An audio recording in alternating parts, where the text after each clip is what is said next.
So thanks very much. Good afternoon, everybody. Thanks for inviting me to present today. As Alessandro said, I'm program manager for the Innovation Nexus service, and we kind of help innovations to access the NHS, and we're interested in spread and adoption. So what I thought I'd do today is distill some of the learnings from that process to give you some tips on how to translate a value proposition into an accepted product. Touch on a couple of case studies, and then at the end I'll talk about some of the support that's available. Oh, what's happened here? First step. Let's go with this. There you go. So where to start? So translating technology into usable product, it's a bit like translating a piece of text into a different language or moving something from one location to another. And it's not something that typically a scientist is naturally going to be good at. I mean, why should they? And it always seems a little bit unfair to rate a scientist such as Faraday higher than a scientist such as Einstein, just because Einstein didn't invent anything. Or so I thought. But as I was preparing for this talk, I actually I misrepresented Einstein. So he did have an invention as well as working in the patent office. But what I think I'd like to do is just give you a bit of insight into things to consider and a kind of framework you can use based on our experience on dealing with innovations to try and translate your innovation into something usable in the system. A useful way to look at this is to get what you want, which in other words is the adoption of a new product or service. You need to provide a coherent argument, and that's based really on three pillars. The need or the problem that you're trying to solve, the value that your solution brings to the system, and also the evidence that you plan to gather or you can present now. As you can see from the shaky pillar at the end, it's usually the evidence that is the weakest link. And ironically, I don't have enough time today to go into more detail on that, but it is something that I could come back at a future seminar to give you a little bit more information about the kind of evidence and how to gather it and help with that. But the other thing to remember is that there's often a lot of solutions to solve the problem or meet the need. So the value is really what adoptees will use to choose between those potential solutions. So it's important that you express the value in the right terms and persuasively. So we've been in lockdown for quite a while, so we've probably all started to hear voices, but the voices that I'm going to talk about are twofold. One is the voice of the customer and the other is the voice of the business. So who is the customer in healthcare? So it's really got healthcare's got quite a relatively complex hierarchy of people who are involved in the buying decision, which I've tried to illustrate on this table. Obviously, because we practice medicine based on informed consent, the patient ultimately can accept or refuse treatment. But they're heavily informed by charities and healthcare professionals, obviously. Themselves are advised by health technology assessment organisations, and you might have heard of NICE, National Institute of Clinical and Healthcare Excellence. However, ultimately, procurement and finance have the job of providing best value and balancing the budget for a hospital, for example. So it's important really to have dialogue with all the stakeholders. They're all have an influence on the buying decision, and they're all looking for different elements of your value proposition. So the other important voice is the voice of the business, and you can think of this as it's not only what you're doing, but how you're doing it.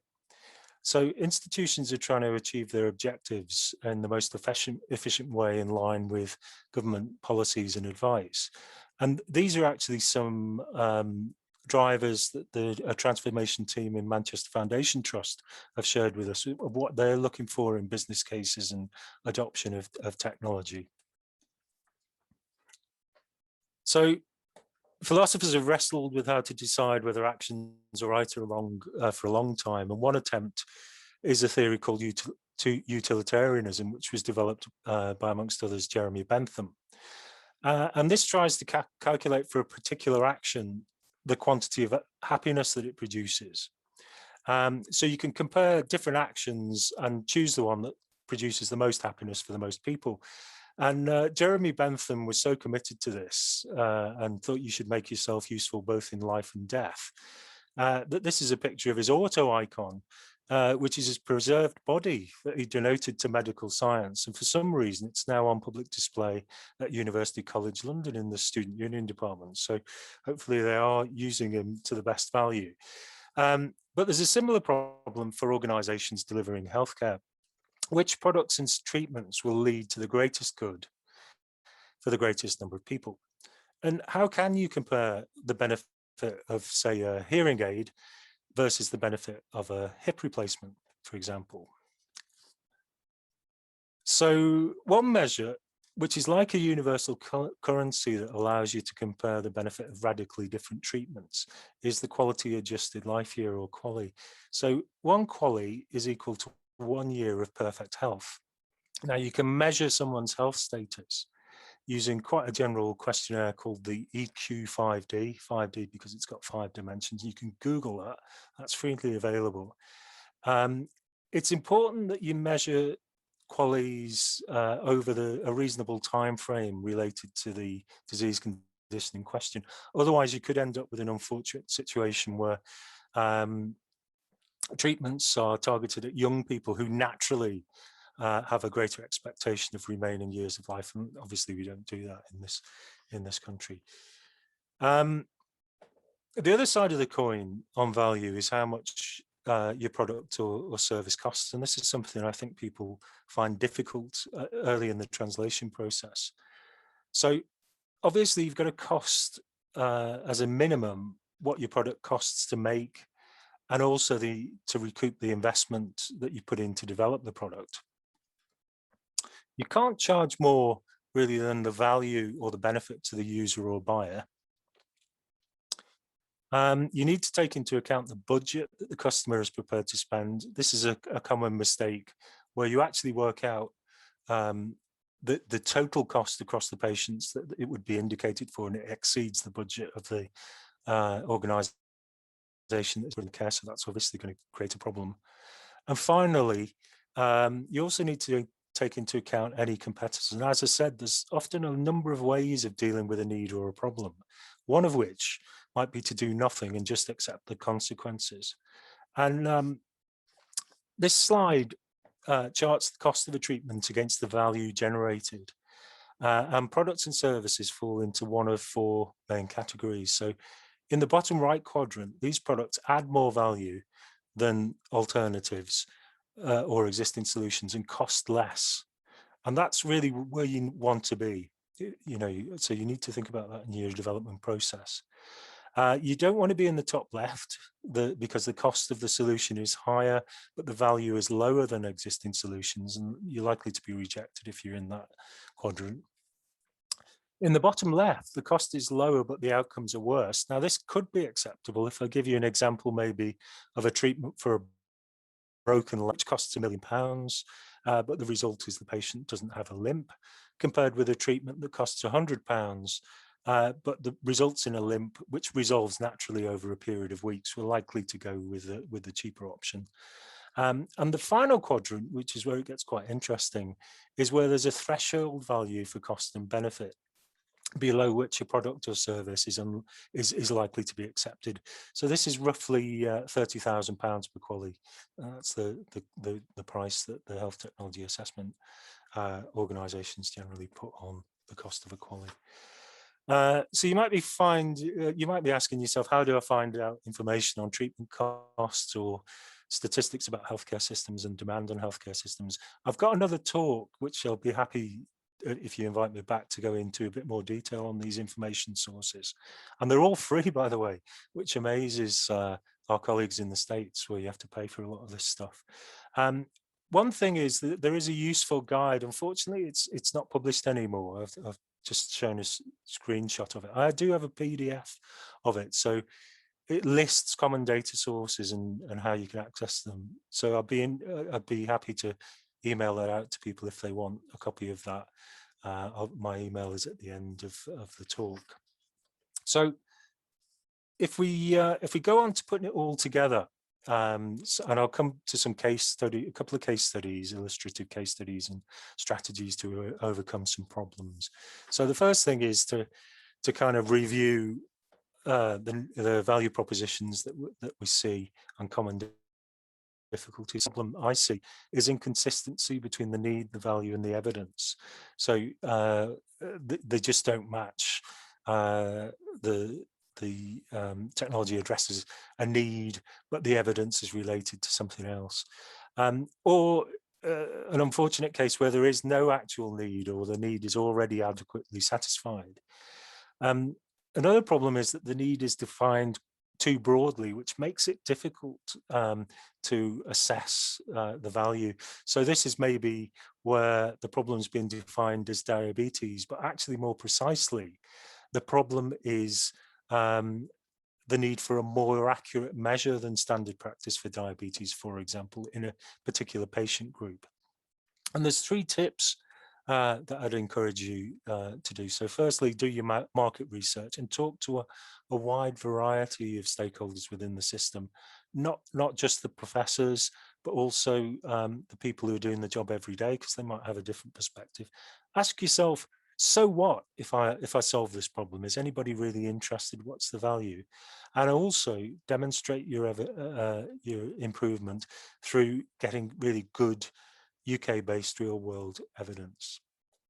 And going on to a case study. So this case study shows, I've chosen it really to illustrate 2 problems around a value proposition, and that's related to need and value generation. So here we have a situation where a clinic is sending letters out to invite patients for treatment. A certain number of patients do not attend, and that means that a number of appointments are unfilled. So there's a couple of consequences for that.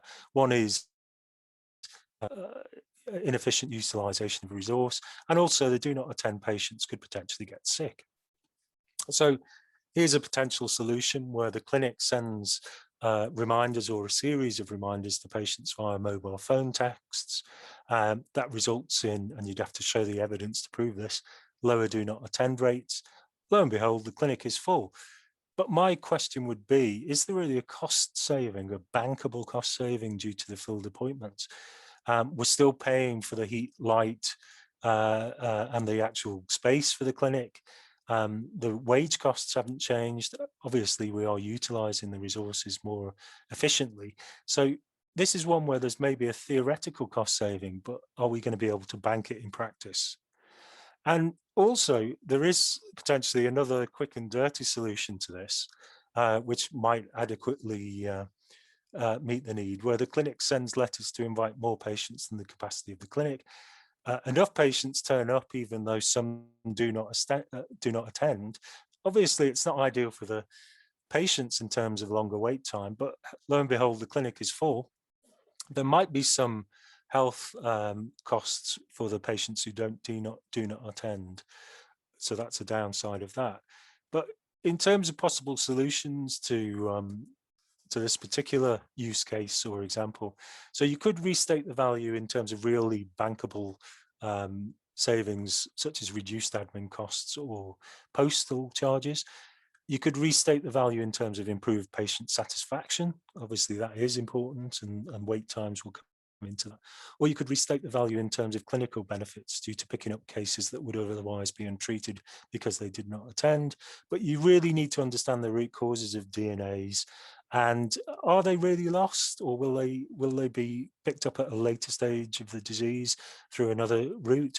So you'd really have to look at the evidence on that. There is, of course, another solution or potential value at the moment due to the COVID-19 situation, in the sense that you don't want a lot of patients in the waiting room at the same time. So a more efficient appointment system might be the way to go on that.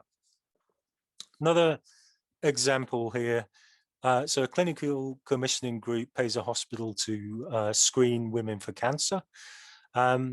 The current care pathway is that the women attend. They take biopsies for some of the women who are invited back, and they are treated, and a proportion will do not attend on the first appointment and also on the second treatment appointment.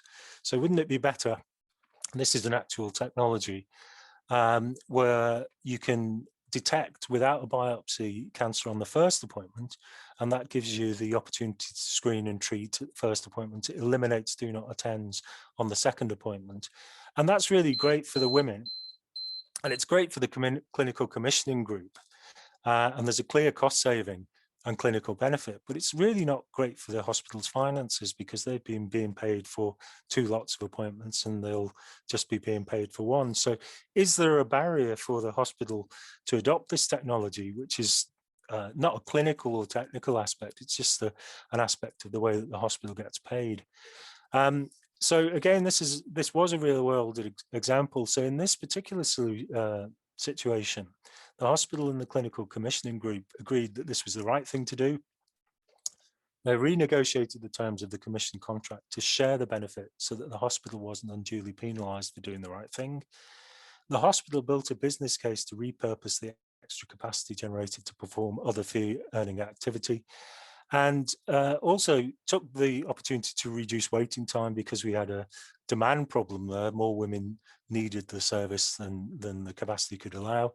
And there was also an opportunity to move screening and treatment into a community setting, which was something the voice of the business wanted to do. So that's kind of a little bit of a whistle-stop tour in terms of the kind of issues. Probably bombarded you with lots of information there. So you might be thinking, help, what can HSNs do for us? So through our Innovation Nexus service, you can actually submit an inquiry to the AHSN and access support such as I've listed here. So business support, mentoring, particularly SMEs within our geographical area, help accessing clinical and academic experts and advice and opinion, training, networking opportunities such as today.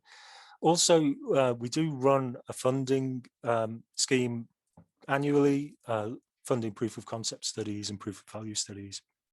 And ultimately, what we really want to do is assist with adoption at spread and scale across Greater Manchester to take an idea into something that can help citizens and patients within the NHS within Greater Manchester. So finally, just 3 slides just to kind of summarize in terms of top tips. So first tip is research the market, understand who influences the buying decision, what are their needs and how are they currently fulfilling them? And also, what are the organization's goals and objectives? How do they get paid? Are there any budget silos? The second one is demonstrate your value. If you fulfill the need, so what? What good happens? Is the value realizable? Is it a bankable cost saving? Is it measurable? You're going to be on a bit of a sticky wicket if it is difficult to measure. Align with goals and objectives. And also, you need to collect the right evidence. And again, my offer is open to come back and talk through what kind of evidence maybe we could do. It's a bit of an interactive session compared to current practice within the NHS. And the final slide on top tips is engage effectively. One of the most important success factors, I think, is to get a champion within the system, a clinician, a key opinion leader, and to understand the adoption and procurement process, and we can help with that. Health Innovation Manchester. Engage with the right people at the right time, and don't try smoke and mirror proposals, because we've often seen it before and it can kind of damage your credibility. So that, in 15 or so minutes, is what I'm going to try and what I tried to get through today. That's my email address if there's anything that you want to follow up with later, or you want to access that PDF of the information sources, but I'm open to any questions. Thank you very much.